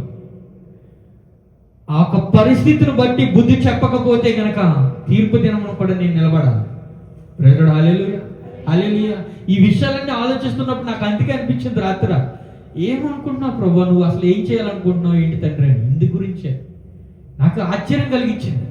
నాకు ఈ విధంగా చెప్పేటోళ్ళు ఉంటే కనుక ఈ పరిచయం అనేది ఎప్పుడో మొదలు పెడతానేమో నాకు అనిపించింది. అది కూడా అరే ఇన్ని విషయాలు నాకు అప్పుడు నాకు ఇంత డీప్గా నాకు లోతుగా నన్ను నడిపించే వ్యక్తులు ఉన్నట్లయితే నా స్థితిని ఎప్పుడో నేను మార్చుకున్నాను కదా. కొన్ని సంవత్సరాలు నా జీవితం వేస్ట్ చేశానే. జీవితం నేను చాలాసార్లు చెప్తుంటాను, నా నెక్స్ట్ లైఫ్ మీద నాకు ఆశ లేదు. ఎన్ని సంవత్సరాలు బ్రతుకుతాను ఎప్పుడు చాలాసార్లు ఈజీగా తీసుకుంటాను. చాలాసార్లు మన సహోదరులు కూడా ఎందుకు బ్రదర్ అట్లా అంటారు. అది దాని మీద నాకు నమ్మకం లేదు. నాకు రేపొద్దున వచ్చామన్నా కూడా నేను అంగీకారమే. ఒక పెయిన్ అయితే ఉంటుంది కుటుంబం గురించి, కానీ ఆయన చూసుకుంటాడనే నమ్మకం కూడా నాకు ఉంటుంది. నేను అంతగా ఎందుకు అయిపోతున్నానంటే ఒక్కసారి నీకు దేవుడితో ఆ ఇంటిమేషన్ వచ్చిన తర్వాత, ఆ సన్నిహితి వచ్చిన తర్వాత నువ్వు ఎట్లానే మాట్లాడతావు. అది రుచి చూసినప్పుడు ప్రతి ఒక్కరికి అర్థమవుతుంది. లేనటువంటి వాడికి ఆశ ఎక్కువ ఉంటుంది. 10 మంది చేత మంచి అనిపించుకోవాలనో లేకుంటే ఇంకోటి చేయాలని అది కాదు. ఆయన గురించి నేను ఏమై ఉండాలి, ఏమైనా ఆయన అంగీకరించాడు నన్ను, దానికోసం నేను బ్రతుకుతున్నాను, అది నెరవేరుస్తున్నానా లేదనేటువంటిది ప్రాముఖ్యం ఇక్కడ.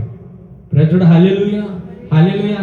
దానికోసం నువ్వు నిద్ర సాక్రిఫైస్ చేసుకుంటావో ఇంకోటి సాక్రిఫైస్ చేసుకుంటావో, సమయాన్ని పక్కన పెట్టి బైబిల్ గ్రంథం చదవడం మొదలు పెడతావో, అది నీ ఇష్టం. Choice is yours. నేను నీకు అప్పగిస్తా ఉన్నాడు. దేవుడు చెప్తా ఉన్నాడు మీరు ఇది చేయాలని చెప్తా ఉన్నాడు. ఆయన ఏం చేయాలని చెప్తున్నాడు అది మీకు బోధించడం నా పద్ధతి, నా యొక్క బాధ్యత. నా బాధ్యతను నేను నెరవేరుస్తున్నట్టుగా మీ యొక్క బాధ్యత కూడా మీరు నెరవేరిస్తే మనమే గొప్ప జనాంగంగా నిలబడగలుగుతాం. హల్లెలూయా హల్లెలూయా. మనమే అందరినీ దేవుడి దగ్గరికి ఆకర్షించేటువంటి వ్యక్తులుగా నిలబడతాం. ఎందుకు? మన సాక్ష్యం పాడవకుండా మనం కాపాడుకుంటామండి. దేవుడి దగ్గరికి ఒక వ్యక్తిని మనం నడిపించాలని మన సాక్ష్యం చాలా ప్రాముఖ్యం. మన సాక్ష్యం మనం కాపాడుకోగలిగినట్లయితే మన యొక్క సాక్షి జీవితాన్ని బట్టి దేవుడి దగ్గరికి మన జీవితాన్ని మనం నడిపించగలం. ఎందుకంటే మనుషులు లోకానుసారమైనటువంటి వాటిని చూస్తారు. దేవుని యొక్క బిడ్డలు మాత్రమే దానికి పైబడినటువంటి విషయాలు చూడగలుగుతారు. అట్లాంటి కొన్ని దేవుడి బిడ్డలకు మాత్రమే ఉంటాయి, అందరికీ ఉండవు. అందరికీ చెప్పినా కూడా అర్థం కావు ఆ విషయాలు. వీడు పిచ్చుడుగా మాట్లాడుతున్నాడు అని అనుకుంటారు, కానీ కాదండి. అది ఆత్మ పూర్ణుడుగా ఉన్నటువంటి వ్యక్తి చెప్పేటువంటి మాటలు వేరే విధంగా ఉంటాయి. మీరు దాన్ని గమనించాలి, దాన్ని తీసుకోవాలి. ఇందాకే చెప్పుకుని ఉన్నాం. ఆ గద్దింపు మాటలు కూడా కొన్నిసార్లు ఇబ్బందికరంగా అనిపించినప్పటికీ కూడా అది దేవుని చిత్తానుసారంగా దేవుని ప్రణాళిక ప్రకారం వచ్చినప్పుడు వాటికి లోబడేటువంటి తత్వం మనకు అవసరం. ఆ హృదయం, ఆ నిర్మలమైనటువంటి హృదయం మనకి చాలా ప్రాముఖ్యం. 3వ వచనం వరకు మనం చదువుకుని మనం ముగించుకుందాం. నెక్స్ట్ వేరే వచనం మాట్లాడుకుందాం. విస్తారమైనటువంటి పనిపాట్ల వలన స్వప్నం పుట్టును, పెక్కు మాటలు పలుకువాడు బుద్ధిహీనుడగును. 2 సార్లు బుద్ధిహీనుడు ఇచ్చాడు ఇక్కడ దేవుడు. సంఘంలోకి వచ్చి హృదయంలో ఆ కల్మషాన్ని పెట్టుకుని అర్పించే ప్రతి అర్పణ చేసేటువంటి వ్యక్తిని బుద్ధిహీనుడు అన్నాడు. హృదయంలో తోచినట్టుగా మాట్లాడేటువంటి ప్రతి ఒక్క మాటను కూడా ఆ వ్యక్తిని బుద్ధిహీనుడు అంటా అన్నాడు. దుర్మార్గపు పనులు వారు చేయువారు అని బిరుదిచ్చాడు. దీన్ని బట్టి ఏ కేటగిరీలో మనం ఉండాలని అనుకుంటున్నామో మీరే తీసుకోండి. Praise Lord. Hallelujah hallelujah. ఒక విషయం మనం జ్ఞానించాం ఇప్పుడు వరకు, అంతే. ఏంటంటే ప్రతి విషయం నందు కృతజ్ఞత స్థుతులు అర్పించుట వలన దేవుడు మనం సంతోషంగా ఉంటాం దేవుని యందు. హల్లెలూయా హల్లెలూయా. ప్రతి ఒక్క పరిస్థితిని బట్టి దేవుడికి కృతజ్ఞతలు అర్పించాలి. రెండవది, దేవుని యొక్క సన్నిధి గురించి మనం కొన్ని విషయాలు ధ్యానించాం. ఆ కోణంలో మరొక మాట, కీర్తనలు 16వ కీర్తన 11వ వచనం. 16వ కీర్తన 11వ వచనం. మహారాజు అయినటువంటి దావీదు కట ఆయనకి లేనటువంటి భోగభాగ్యాలు, ఎన్నో సౌభాగ్యాలు ఉన్నాయి. ఆయన అత్యధికమైనటువంటి స్థితిలో ఉండి ఉన్నాడు. ఇవన్నీ కూడా కాదు నాకు సంతోషం ఇచ్చేటువంటి ఒకే ఒక్క స్థితి ఉంది. ఆ స్థితి ఏంటంటే ఆ మాట చూద్దాం. 11వ వచనం. జీవ మార్గము నీవు నాకు తెలియజేసేదవు. జీవ మార్గం అంటే ఏంటి? జీవ మార్గమును నీవు నాకు తెలియజేసేదవు. నీ సన్నిధిని సంపూర్ణ సంతోషము కలదు. హల్లెలూయా హల్లెలూయా. జీవపు మార్గమును నాకు తెలియపరచును నీ యొక్క సన్నిధానంలో. అక్కడ తప్ప ఈ భోగభాగ్యాల్లో ఏటిలోని సంతోషం లేదని చెప్తా ఉన్నాడు దావీదు. హల్లెలూయా హల్లెలూయా. మనం వేటిలో వెనక పరిగెడుతూ ఉంటారని అంటే మనకు ఉన్నటువంటి ఆ కార్లు కానీ, ఆ ఒక్క బిల్డింగ్లు కానీ, లేకుంటే ఇంకొక ఏమంటారు మన ఉన్నటువంటి ఉద్యోగ పరిస్థితులను బట్టి కాదు. నాకైతే నేను దావీదైతే అట్లా చెప్పు, నేనైతే ఏమంటాను తెలుసా, సరైనటువంటి ఆధ్యాత్మిక జీవితం కలిగి ఉన్నటువంటి ప్రతి వ్యక్తి సంతోషంగానే ఉంటాడు. హల్లెలూయా, హల్లెలూయా. ఆధ్యాత్మిక జీవితం లేనటువంటి వాడు తీసుకెళ్లి వాడిని ఎక్కడో కూర్చోబెట్టినా కూడా వాడు సంతోషం ఉండలేదు. ఆధ్యాత్మిక జీవితంలో సరిగా ఉండగలిగినటువంటి వాడు తీసుకెళ్లి పెంట గొప్పల మీద వాడి నుంచిన కాడి అంతే సంతోషంగా ఉంటాడు. హల్లెలూయా, హల్లెలూయా. కాబట్టి ఈ లోకంలో ఉన్నటువంటి వాటి అన్నిటిని బట్టి కాదు, అటున్నటువంటి ఎన్నో అధికారాలు సౌభాగ్యాలు ఆయన అనుభవిస్తా ఉన్నాడు దావీదు గారు. కానీ ఆయన చెప్తున్నటువంటి మాట ఏంటంటే, జీవ మార్గము నీవు నాకు తెలియపరుచున్నావు ప్రభువా, నీ యొక్క సన్నిధానం నా సంపూర్ణ సంతోషం కలదు, నీ కుడి చేతిలో నిత్యము ఏం కలవట, నిత్య సుఖములు కలవు. హల్లెలూయా, హల్లెలూయా. కాబట్టి ఆయన యొక్క సన్నిధానానికి వచ్చినటువంటి మనం అందరం కూడా సంతోషంగా ఉండాలి. సహోదరుడు చాలాసార్లు చెప్తుంటాడు, ఎందుకు మొహాలు అలా పెట్టుకున్నా నవ్వుతున్నాడు.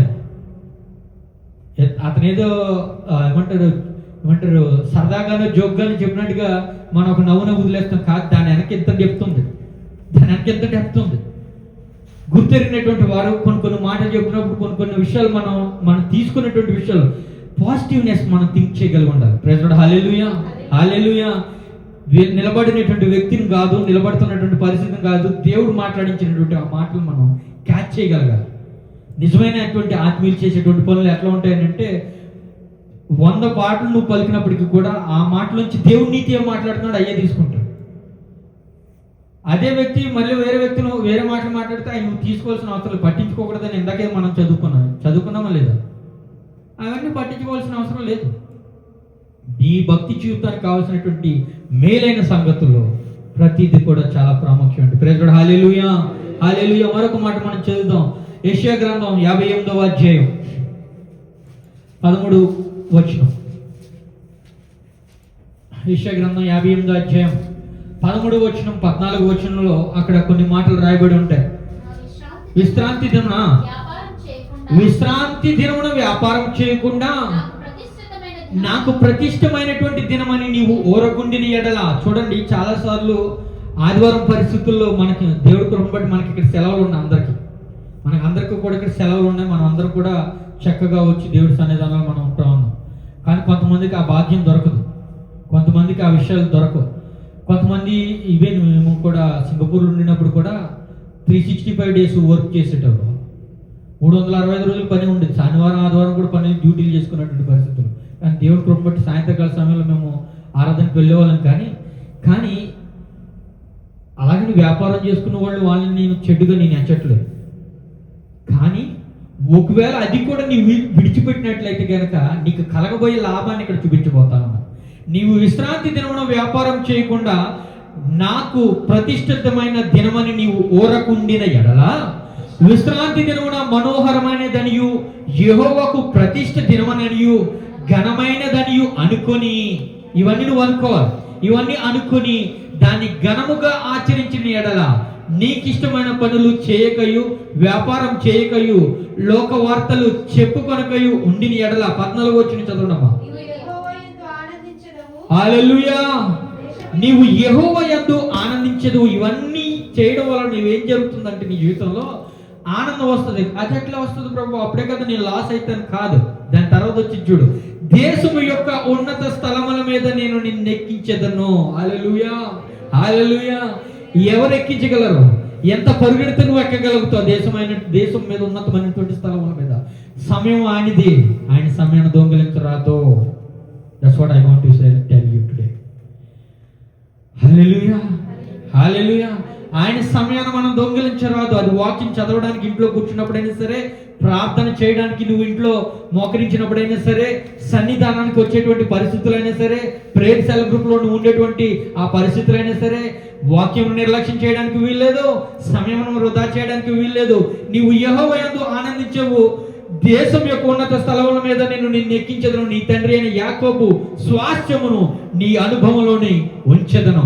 యెహోవా సెలవిచ్చిన వాక్కు ఇది. హల్లెలూయా, హల్లెలూయా. ఆయన చెప్పినటువంటి వాగ్దానం. ఇటువంటి వాగ్దానాన్ని మనం స్వతంత్రించుకోగలగాలని అంటే, సహోదరులు రాత్రి కూడా మన సహోదరు చెప్పాడు, ముందుగా వచ్చి ఇక్కడ ప్రిపరేషన్ చేస్తా ఉన్నారు. దేవుడు ఖచ్చితంగా ఆశీర్వదించును గాక. హల్లెలూయా, హల్లెలూయా. ఒక సమయాన్ని కేటాయించినటువంటి, నేను అదే అంటున్నాను, ప్రతి చిన్న విషయాన్ని బట్టి మన ముందు ఉన్నటువంటి వ్యక్తిని మనం గనుడుగా మనం ఎంచగలుగుతున్నామని అంటే నిన్ను నువ్వు తగ్గించుకుని ఆ తత్వాన్ని బట్టి దేవుడు నిన్ను మహిమపరుస్తాడు, వారిని ఆశీర్వదిస్తాడు.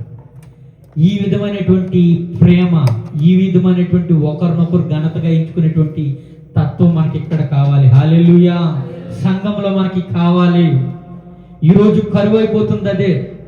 ఇది కరువైపోవడం వల్లనే సంఘములు విభజింపబడతా ఉన్నాయి, గుంపులు చెదిరిపోతా ఉన్నాయి, సువార్త ప్రకటించినటువంటి స్థలమునకు రాకపోవడానికి, వెళ్ళకపోవడానికి దోహదపడుతున్నటువంటి వ్యక్తులుగా మిగిలిపోతా ఉన్నాం. హల్లెలూయా, హల్లెలూయా. ఎస్, ఇక్కడ సువార్త ప్రకటించడం మనకి ఇబ్బందికరమే. సోషల్ మీడియా మనకు ఒక ఆధారం, సోషల్ మీడియా మనకు ఒక ఆధారమై ఉంది. ప్రతిరోజు మీకు వాక్యం పంపించబడుతుంది. ఎంతమందికి మీరు సేవ్ చేయగలుగుతున్నారు? మీరు గ్రూప్లోకి వచ్చి చూస్తున్నారని అంటే మళ్ళీ అది ఇబ్బందికరమైనటువంటి మాట. మరి నిన్ను అడిగేటువంటి ఎవరు? నిన్ను ప్రశ్నించేటువంటి వారు ఎవరు? ఒక వ్యక్తికి అయినా కాకపోతే ఒక వ్యక్తికైనా మనం ప్రతి విషయాలు మనం చూసుకోవాలి కదా. ఇట్స్ మై పర్సనల్ అంటే నేనేం చేయలేను. ప్రెసిడెంట్ హల్లెలూయా, హల్లెలూయా. అంతవరకు నేను రాను, నీ పర్సనల్ లైఫ్కి నేను రాను. నాకు నీకు కావాల్సింది దేవుడికి నాకు మధ్య ఉన్నటువంటి సంబంధం ఏదో, నీకు నాకు మధ్య ఉన్నటువంటి అదే సంబంధం. కాబట్టి నిన్ను ప్రేమతో ఆహ్వానిస్తున్నాను, ప్రేమతో హెచ్చరిస్తూ ఉంటున్నాను, ప్రేమతో విషయాలు నీకు తెలియపరుస్తూ ఉన్నాను. అంగీకరించేటువంటి విషయం అది నీ మీద ఆధారపడుతుంది. కానీ వాక్యం అయితే చెప్తోంది, ఖచ్చితంగా వాటిని సీరియస్గానే తీసుకోవాలి, అవి చాలా ప్రాముఖ్యమని. ప్రెసిడెంట్ హల్లెలూయా, హల్లెలూయా. చదువుదాం మరొక మాట మనం చూసుకుందాం. హెబ్రీయులకు రాసినటువంటి పత్రిక, ఇక్కడ ఆనందం చూస్తాం. దేవుడి యొక్క సన్నిధానంలోనే సంతోషం అని దావీదు గారు చెప్పి ఉన్నారు. ఎలాంటి ఆనందం పొందుకోవాలో, ఎలాంటి ఘనతకి దేవుడు మనల్ని ఎంచబోతున్నాడో అవన్నీ కూడా ఇప్పుడు మనం చూసుకుంటున్నాం. మరొక మాట మనం చూద్దాం. చదవడం హెబ్రీయులకు రాసినటువంటి పత్రిక 10వ అధ్యాయం 24వ వచనం. కొందరు మానుకొనుచున్నట్లుగా సమాజముగా కూడుట మానక ఒకరినొకడు హెచ్చరించుచు ఆ దినము సమీపించుట మీరు చూచిన కొలది. ఓ హల్లెలూయా, హల్లెలూయా.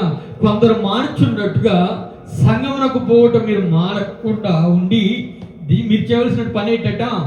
ఒకరినొకరు ఏం చేయాలట? హెచ్చరించుకొనుచు. ఏ దినం అది? హల్లెలూయా, ప్రైజ్ లార్డ్. దేవునికి మహిమ కలుగును గాక. ప్రభువు రాకడ వచ్చుచున్నది. మనకి సూచనలు మన కళ్ళ ముందే కనబడతా ఉన్నాయి. ఇవన్నిటి విషయాలను బట్టి మనం ఏం చేయాలంటే మరీ ఎక్కువగా కూడుకోవాలి. ఎక్కడ? సంఘమునందు, హల్లెలూయా, సెల్ గ్రూప్ నందు, ప్రేయర్ నందు, ఉపవాస ప్రార్థన యందు ఈ యొక్క భక్తి జీవితాన్ని మీరు ఇంకా పెంచుకోవాలని దేవుడు చెప్తా ఉన్నాడు. ఎందుకంటే ఆ దినము వచ్చేయడం అనేటువంటిది మన కళ్ళ ముందు కనబడుతూ ఉన్నాయి. సూచనలు నెరవేరటం నీకు తెలియపరుస్తా ఉన్నాడు. కాబట్టి ఈ సమయంలో ఇది చాలా ప్రాముఖ్యమైనటువంటి సమయం సహోదరుడి. ఈ సమయంలో నువ్వు విశ్వాస భ్రష్టుడిగా నిలబడడానికి దేవుడికి ఇష్టం లేదు. ఎందుకంటే ఇంతవరకు నువ్వు కాపాడుకున్నటువంటి ఈ భక్తి జీవితాన్ని, ఇంతవరకు నువ్వు ఆచరించినటువంటి ఈ యొక్క భక్తి జీవితాన్ని ఈ కడవర దినంలో నువ్వు పోగొట్టుకుని భ్రష్టుడిగా, ఇదిగో విశ్వాసం లేనటువంటి భ్రష్టుడిగా నువ్వు నిలబడడం దేవుడికి ఇష్టం లేదు. అందుకే ఆయన చెప్తున్నటువంటి మాట ఏంటో తెలుసా? చెడు ఎక్కడో మీరు తిరగకుండా ఆ సంఘమునకు మీరు వచ్చి ఆ సంఘంలో మీరు అందరూ ఒకరిని గూర్చి ఒకరు హెచ్చరించుకొనొచ్చు, ఒకరి గూర్చి ఒకరు బుద్ధి మాటలు మాట్లాడుకోవచ్చు. ఇదిగో చెడు మాటలు కాకుండా, ఇదిగో అనవసరమైనటువంటి మాటలు కాకుండా మీ నోటిని ఆ విషయంలో కట్టుకొని బుద్ధి చెప్పుకునేటువంటి మాటలు, తప్పిపోయేటువంటి పరిస్థితి నుంచి గర్జించుకునేటువంటి మాటలు మీరు ఆలోచన చేసి మరీ ఎక్కువగా మీరు కూడుకోవాలి. ఎందుకంటే ఆ దినం వచ్చి ఉన్నది. హల్లెలూయా, హల్లెలూయా. ఇందు విషయమై దేవుడు మనకి ఏర్పరచున్నాడు. వీటన్నిటిని బట్టి ఇలా జరుగుతే దాన్ని బట్టి మనం ఆనందించగలం, సంతోషించగలం. ప్రైజ్ హల్లెలూయా, హల్లెలూయా. మనలో ఒకరు చెడిపోయి ఎక్కడో తిరిగితే మన అందరి హృదయాలు కలవరపడతాయా లేదా? కలవరపడతాయా లేదా? మనకు బాధ ఉంటుందా లేదా? అది ఉండొద్దు అని అంటున్నాడు దేవుడు. ఆ ఆనందం కూడా నువ్వు మిస్ అవ్వడానికి దేవుడు ఇష్టం లేదు. అందుకే దేవుడు ఈ మాట రాయించి ఉండొచ్చాము. ప్రైజ్ హల్లెలూయా, హల్లెలూయా. 26 వరకు మాట చదువుకుందామమ్మా. మరొక మాట.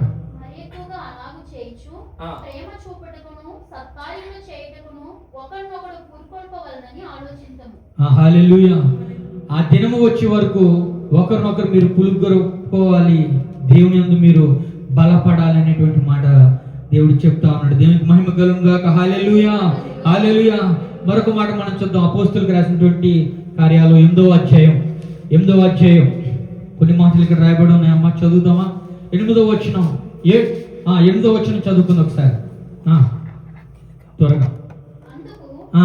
ఆ పట్టణంలో మిగుల సంతోషము కలిగెను. సీమోనుకు ఒక మనిషి చూడండి అమ్మా, అందుకు ఆ పట్టణంలో మిగిలిన సంతోషం కలిగిందంట. ఒకసారి ఇక్కడ ఆగుతాం. ఏ పట్టణంలో మిగిలిన సంతోషం కలిగిందని అంటే, ఆ సమయ ప్రదేశానికి దేవుడు అక్కడికి తన సేవకుల్ని పంపించినప్పుడు, పిలుపుని అక్కడ పంపించినప్పుడు ఆయన ఏం చేశాడనంటే, ఆయన ప్రకటన, సువార్త ప్రకటన చేయడం జరిగింది. ఆ సువార్త ప్రకటన చేసినప్పుడు అక్కడ ఉన్నటువంటి వ్యక్తులు ఏం చేశారట, ఒక వాక్యం ఏదైతే ఆయన ప్రకటించున్నాడో, ఆ సువార్త ఏదైతే ఆయన ప్రకటించున్నాడో, ఆ సువార్తను వారు అంగీకరించడం మొదలు పెట్టారు. వారు ఎప్పుడైతే వారి యొక్క హృదయంలో ఆ యొక్క వాక్యాన్ని అంగీకరించడం మొదలు పెట్టారో, హీలింగ్ అనేటువంటిది జరగడం మొదలైంది. ఎటువంటి హీలింగ్ అనేటువంటిది జరగడం మొదలైంది అంటే, అపవిత్ర ఆత్మలు పారిపోయేట. అపవిత్ర ఆత్మలు పారిపోయినాయి. వారు ఏమయ్యారో, స్వస్థత చేకూర్చబడ్డారట. ప్రజలు హల్లెలూయా, హల్లెలూయా. అంటే దేవుడి యొక్క వాక్యమును మనం అంగీకరించినప్పుడు, దేవుడి యొక్క వాక్యమును మన హృదయంలోనికి తీసుకున్నప్పుడు, మన హృదయంలోని మనం దాన్ని అంగీకరించినప్పుడు, ఇలాంటి ఆత్మను మన యందు పన్నాగం చేస్తున్నటువంటి ఈ సైతాన్ కుట్ర ఇదంతా కూడా పారద్రోల వెళ్ళబడుతుంది. హల్లెలూయా, హల్లెలూయా. ఇప్పుడు అదే మాట మనం 1వ వచనం నుంచి చదువుకుంటే మీకు క్లియర్ అర్థమవుతుంది అన్నమాట. చదవమ్మా త్వరగా. ఆ కాలమునందు యెరూషలేములోని సంగమునకు గొప్ప హింస కలిగినందున అపోస్తలులు తప్ప యూదయ సమరయ దేశమునందు వారంతా ఏమైపోయారట, చెదిరిపోయారట. 10వ అధ్యాయం. సారీ, నువ్వు చదువు. అపోస్తలుల కార్యాలు.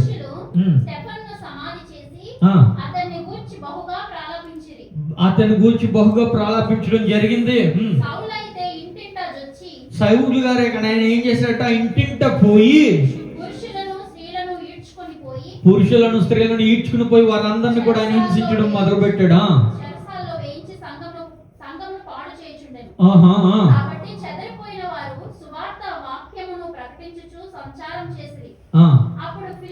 ఇక్కడ నుంచి చూడండి స్టోరీ. అప్పుడు ఫిలిప్పు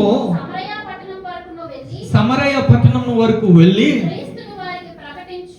క్రీస్తును వారికి ఏం చేశాడంటే, ఆయన ప్రకటన చేస్తా ఉన్నాడు. దేవునికి మహిమ కలుగును గాక. హల్లెలూయా, హల్లెలూయా. ఆ సమరయ ప్రాంతంలో ఉన్నటువంటి పరిస్థితులు ఎలా కూడా ఇబ్బందికరమైనటువంటి పరిస్థితులు కనబడతా ఉన్నాయి. అలాంటి ఆ సమరయ పరిస్థితికి ఫిలిప్పు గారు దేవుడు యొక్క కృపను బట్టి ఆయన అక్కడికి వెళ్ళి ఆ సువార్తను ప్రకటిస్తే, నెక్స్ట్ చదువుమా. జన సమూహములో ఆ జనములంతా ఒక్క వాక్యం ఆ సువార్తను విని చూచినందున హల్లెలూయా, అతడు చెప్పినటువంటి మాటల యందు ఏక మనసుతో లక్ష్యం ఉంచారు. అంటే వారి యొక్క హృదయంలోనికి ఒక వాక్యాన్ని వారు అంగీకరించగలిగి ఉన్నారు. ప్రజలు హల్లెలూయా, హల్లెలూయా. దేవుడి యొక్క మాటలు ఈ దినమునందు మన యొక్క హృదయంలో మనం కూడా వాటిని అంగీకరించాలి. నెక్స్ట్,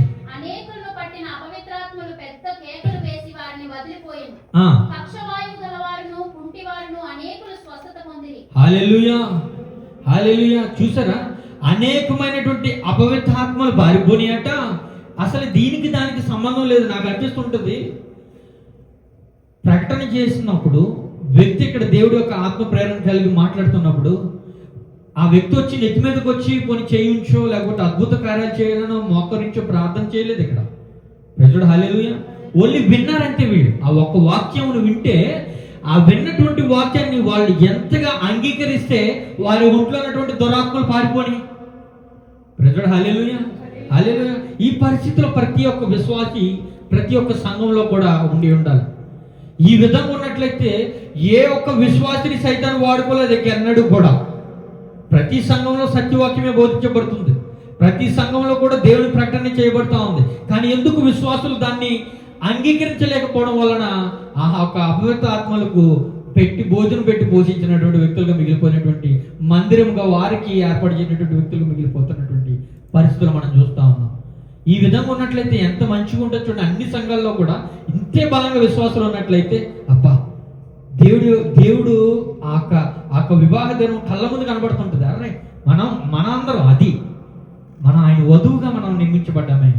అందరూ ఒకే మాట ఉన్నారు, అందరూ ఒకటే ఆరాధన ఉంది, అందరి ఉంది, ఒకటే మాట అయి ఉంది, అందరిది ఒకటే ఆలోచన అయి ఉంది. ఎంత ఎంత బాగుంటుంది తెలుసా అది అసలు. దేవునికి మహిమ కలుగును గాక. హల్లెలూయా హల్లెలూయా. చదవమ్మా, చదివి మనం ముగించుకుందాం 8వ వచనం వరకు. అందుకు ఆ పట్టణంలో మిగుల సంతోషం కలిగెను. హల్లెలూయా. అందుకు ఆ అపవిత్రాత్మలు వారిలో నుంచి పోయి స్వస్థతలు వారికి ఏర్పరచబడ్డాయి. దీనిని బట్టి వారికి సంతోషం కలిగింది. ఇందాక మనం సంతోషం కలిగిందని చెప్పుకున్నాం. ఎందుకు కలిగింది అని అంటే వాక్య అంగీకారమును బట్టి. ప్రైజ్లార్డ్. హల్లెలూయా హల్లెలూయా. కృతజ్ఞతలు అర్పించడం బట్టి, సంఘంలో మన యొక్క పరిస్థితి, మన యొక్క ప్రవర్తన విధానమును బట్టి సంతోషించగలుగుతాం. వాక్యమును అంగీకరించడాన్ని బట్టి కూడా సంతోషించగలుగుతాం. ప్రైజ్లార్డ్. హల్లెలూయా హల్లెలూయా. సమయం ఉన్నట్లయితే కొన్ని విషయాలు చెప్తాను. ఓకే, త్వరగా ముగించుకుందాం. ఇంకొక మాట మనం చూద్దాం. హబక్కూకు గ్రంథం 3వ అధ్యాయం. ఈ మాట చాలా మంచిగా ఉంటుంది. 18వ వచనం. హబక్కూకు గ్రంథం 3వ అధ్యాయం 18వ వచనం. నేను యెహోవా యందు ఆనందించుదును, నా రక్షణకర్త అయిన దేవుని యందు నేను సంతోషించేదను. చాలా మంచి మాట. యెహోవా యందు నేను ఏం చేస్తానట? ఆనందించేదను. నా రక్షణకర్త అయినటువంటి దేవుని యందు నేను సంతోషిస్తానని చెప్తున్నాడు. ఎలాంటి సమయంలో ఈ మాట రాశాడు అని అంటే 17వ వచనం చదువుతాం ఒకసారి. అంజూరపు చెట్లు పూయకుండినను, ద్రాక్ష చెట్లు ఫలించకపోయినను, ఒలివ చెట్లు కాపు లేక ఉండినను, చేలోని పైరు పంటకు రాకపోయినను, గొర్రెల దొడ్డులో లేకపోయినను, సాలలో పశువులు లేకపోయినా, అంటే ఏముందే లేకపోయినా, నేను ఉన్నటువంటి స్థితి ఏదైనా, నా ఈ పరిస్థితి ఏదైనా, దిగజారిపోయినటువంటి పరిస్థితి అయినా, ఉన్నతమైనటువంటి పరిస్థితి అయినా, ఎలాంటి పరిస్థితి అయినా సరే నేను ఆనందంగా ఉంటాను, సంతోషంగా ఉంటాను. నేను రీజన్ ఇప్పుడు 18 చదువుతాం. నేను యెహోవా యందు ఆనందించెదను, నా రక్షణకర్త అయిన దేవుని యందు. దేవుని యందు అంటే దేవుని యందు నేను ఉండి ఉన్నాను కాబట్టి ఇవి ఉన్నా లేకపోయినా కానీ నేను ఆనందంగానే సంతోషంగానే ఉంటాను. హల్లెలూయా హల్లెలూయా. ప్రతిదీ కూడా తుచ్చంగా ఇచ్చినటువంటి పరిస్థితి అండి దేవునితో ఉన్నటువంటి సంతోషాన్ని బట్టి.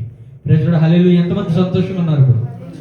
హల్లెలూయా హల్లెలూయా. దేవునికి మహిమ కలుగును గాక. మరొక మాట మనం చూద్దాం. ఫిలిప్పీయులకు రాసినటువంటి పత్రిక 11వ అధ్యాయం 4వ అధ్యాయం 11వ వచనం. నాకు కొదువ కలిగినందున నేను ఇలాగ చెప్పుటలేదు, నేను ఏ స్థితిలో ఉన్నానో ఆ స్థితిలో సంతృప్తి కలిగి ఉంటాను. నాకు కొదువ ఉండటం వలన నేను ఇలాగ చెప్పట్లేదు, కానీ నేను ఏ స్థితిలో ఉండి ఉన్నానో ఆ స్థితిలో నేను సంతృప్తి కలిగి ఉన్నాను. హల్లెలూయా. ఎలాంటి పరిస్థితులైనా సరే సంతృప్తిగా ఉండడం నేను నేర్చుకున్నాను. ఉన్న దాన్ని బట్టి ఎక్కువ చేయలేదు, లేని దాన్ని బట్టి దేవుని దూషించలేదు. ఇలాంటి విషయాల్లో నాకు యోబు గారు గుర్తొస్తారు. పరిస్థితి ఎలా ఉండేది, ఎలాంటి పరిస్థితికి వచ్చినప్పుడు కానీ దేవుని దూషించినటువంటి వ్యక్తిగా ఆయన మనకు కనిపించడు. భార్య వచ్చి కడకి కూడా ఆవిడ కూడా అంటది, కడకి నీ దేవుని నువ్వు దూషించి చచ్చిపో అనేటువంటి మాట కూడా అంటారు. చేయలేదు ఆ మనిషి. హల్లెలూయా హల్లెలూయా. దేవుడు ఎట్లా మార్చాడు వారి జీవితాన్ని మన అందరికీ తెలిసిందే. మేము మరలా పోయి రిఫరెన్స్లు మీకు చూపించాల్సినటువంటి అవసరం లేదని అనుకుంటున్నా. హల్లెలూయా. అయితే మాట చదువుకున్నా 13వ వచనం వరకు చదువుతాం. నేను సంపన్న స్థితిలో ఉండని ఎరుగుదును, నాకు కొదువ కలిగినంత నేను ఇలాగ చెప్పుటలేదు, నేను ఏ స్థితిలో ఉన్నానో ఆ స్థితిలో సంతృప్తి కలిగి ఉండటం దీన స్థితిలో ఉండ నేను ఎరుగుదును, సంపన్న స్థితిలో ఉండ నేను ఎరుగుదును, ప్రతి విషయంలోను అన్ని కార్యములోను కడుపు నిండి ఉండుటకును, ఆకలి కొని ఉండుటకును, సమృద్ధి కలిగి ఉండుటకును, లేములో ఉండుటకు నేర్చుకుని ఉన్నాను. 13వ వచనం. ఓ హల్లెలూయా హల్లెలూయా. ఇన్ని పరిస్థితులు ఉన్నప్పటికీ కూడా, ఇన్ని విషయాలు ఉన్నప్పటికీ కూడా నాకున్నటువంటి ధైర్యం ఏంటో తెలుసా? నన్ను బలపరచు అని అంటే సమస్తమును నేను చేయగలను. Key point here. Hallelujah hallelujah. దానిని బట్టి నేను ఆనందంగాను సంతోషంగాను ఉన్నాను. ఏది రాని, ఏది పోని, ఏది ఉండని, ఏది తీసివేయబడని, ఏది కలగని, ఏది లేకపోని నన్ను బలపరిచినటువంటి వాని యందు నేను సమస్తము చేయగలిగినటువంటి ఆ ధైర్యం ఏదైతుందో దానిని బట్టి నేను ఆనందిస్తున్నాను, సంతోషిస్తా ఉన్నాను. ఇంకొక మాట మనం చదువుకుందాం. అసలు మనం చూడండి, ఈ మాటలోనే మనం ముగించుకుందాం. నన్ను బలపరిచిన వాని యందు అని అంటే ఆయన యందు మనం కూడా బలోపేతమై ఉండాలి. Is that right are not? దేవుని యందు మనం కూడా బలంగా ఆయన్ని అంటిపెట్టుకుని ఉండగలుగుతాం. ఆయనతో ఉండి ఉండాలి. ఆ బలము, ఆ శక్తి మనం పొందుకుని ఉండాలి. అప్పుడే మనం ఇంత ధైర్యంగా మనం నిలబడగలుగుతాం. మరి ఇవన్నీ ఎప్పుడు వస్తాయి అని అంటే, ఎప్పుడైతే మనం ఆనందంగానో, ఎప్పుడైతే మనం సంతోషంగానో దేవుని యందు ఉండి ఉంటామో, ఆటోమేటిక్గా ఆ బలం మనకి చేకూరుతుంది. హల్లెలూయా, హల్లెలూయా. ఆ మాట మనం చూద్దాం. నెహెమ్యా గ్రంథం ఆఖరికి ఈ మాట చూసి మనం ముగించుకుందాం. నెహెమ్యా గ్రంథం 8వ అధ్యాయం 10వ వచనం. మీరు దుఃఖపడకుడి అనేటువంటి మాటతో స్టార్ట్ అవుతుంది అక్కడ. మీరు దుఃఖపడకుడి, యెహోవా యందు ఆనందించుట వలన మీరు బలమొందుతారు. హల్లెలూయా, హల్లెలూయా. ఒకసారి ఆ మాట చూసి చదువుదామా? 8వ అధ్యాయం 10వ వచనం. నెహెమ్యా గ్రంథం 8వ అధ్యాయం 10వ వచనం. ఆఖరిగా లాస్ట్ సిచ్యువేషన్లోకి వచ్చాము. మీరు దుఃఖపడకుడి, మీరు దుఃఖపడకుడి, యెహోవా యందు ఆనందించుట వలన మీరు బలమొందెదరు. హల్లెలూయా, హల్లెలూయా. ఇప్పుడు చెప్పండి, విషాదకరంగా ఉండడానికి ఎవరు ఇష్టపడతా ఉన్నారు? హల్లెలూయా, హల్లెలూయా. అందరూ ఆనందంగా ఉందాం, అందరూ సంతోషంగా ఉందాం. అందరూ మనము కలిగి ఉన్నటువంటి దేవుని బట్టి మనం బలం పొందుదాం. హల్లెలూయా. లేచి నిలబడి ప్రార్థన చేసుకుందాం.